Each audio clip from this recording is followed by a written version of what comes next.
In the 1-3 notes for AP statistics, we are talking about numerical summaries for quantitative data.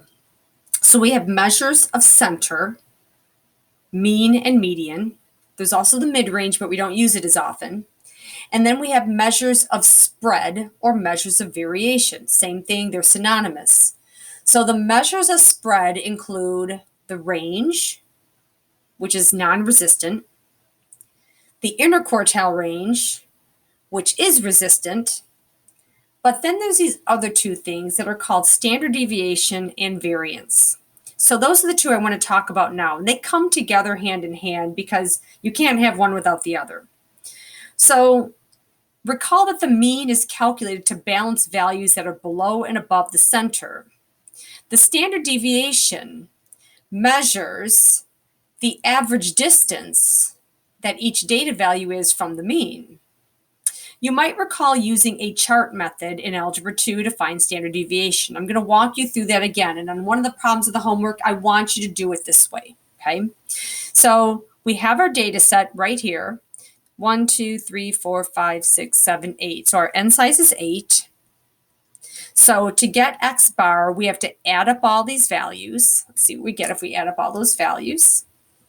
So we have 6 and 12, so 6 plus 12, and then we have to add 17, and then 29, 64 divided by 8. Okay, I thought so. I made a nice number. It won't always be super pretty, and if it's not, you can just round to one decimal place. It's fine, okay? So what I did here is I listed all the values in the data set. Call this x sub 1, x sub 2, x sub 3, whatever. You're going to take every x value and you're going to subtract x bar. So in other words, 2 minus 8 makes negative 6. Another way to think about that is you're saying that this 2 is 6 units below the 8. 4 is 4 units below the 8. 3 units below the 8. 1 unit below the 8. This one is exactly on the 8. 1 above, and I'm going to put a positive just to emphasize that. 5 above, 8 above, and sigma. Now, if we add this column right here, we get a big fat 0. Now, if we're trying to find the average distance, that's what we're trying to calculate, average distance. So if this is my distance column, my average distance is the sum of those divided by 8. Well, that's going to come out to be a 0. And as I said down here, it's going to come out to be 0 every single time because of what the mean does. The mean balances everything. For every one above, there has to be one below. Now, there's not exactly 3 above to counter 3 below, but if I put all these together, that makes 13 below, and there's 13 above. There's always a balance of 0.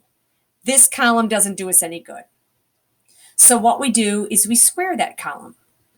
And by squaring the column, it does a couple of things. First of all, it gets rid of the negatives. Now, some people are like, well, Mrs. Ferrari, why don't we just take an absolute value? That would get rid of negatives. Yes, it would.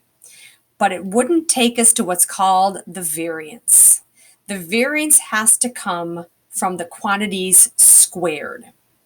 So now what you're going to do is you're going to take the sigma of this column. So we're going to add all of those up.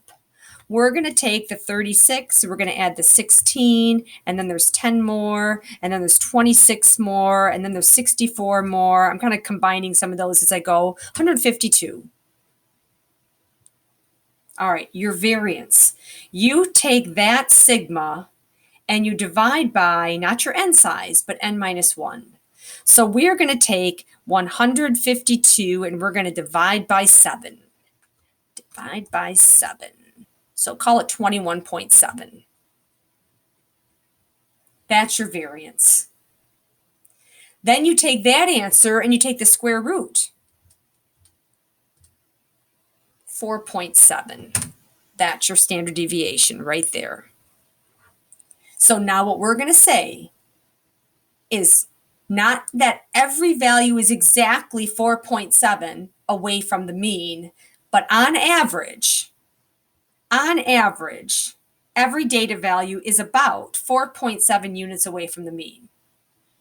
That guy's close to 4.7 away above, and that one's close to 4.7 away below. Now that one's more than 4.7, that one's more than 4.7, but on average, they're about 4.7 away. Okay, it's the average distance from the mean. Call it the mean distance from the mean. Okay. Now, when you use the chart method, you will always find the variance first and the standard deviation comes second. That's important because when I show you how to do this on a calculator, it's in reverse. Okay. Comments about variance and standard deviation. Both are interpreted the same way.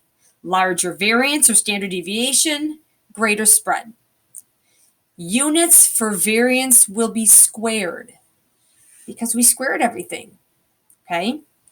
Standard deviation, the units will match the original data because we square rooted on this step, and I should write that here. Where we got this answer was, this answer came from 152 divided by 7. This came from the square root of 152 divided by 7.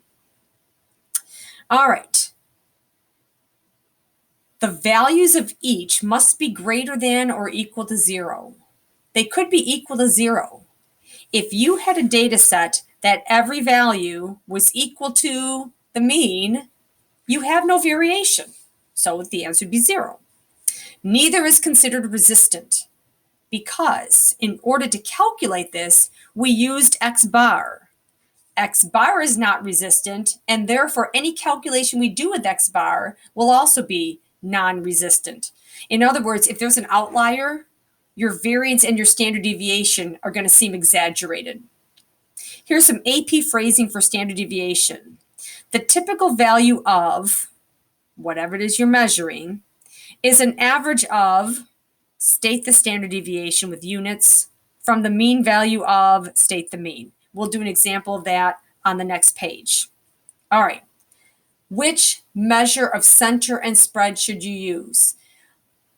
You should always report both as a statistician. If you choose to report the mean, and remember, we said we're going to do that in a symmetric data set, then you put standard deviation with it. But if you're going to do the median because you've decided that there's a skew in your distribution, then you're going to pair it with the IQR. And I remind people, we don't use the range. We use the interquartile range since the median itself is a quartile. The median is actually quartile 2. So the median goes with the IQR, the mean goes with the standard deviation.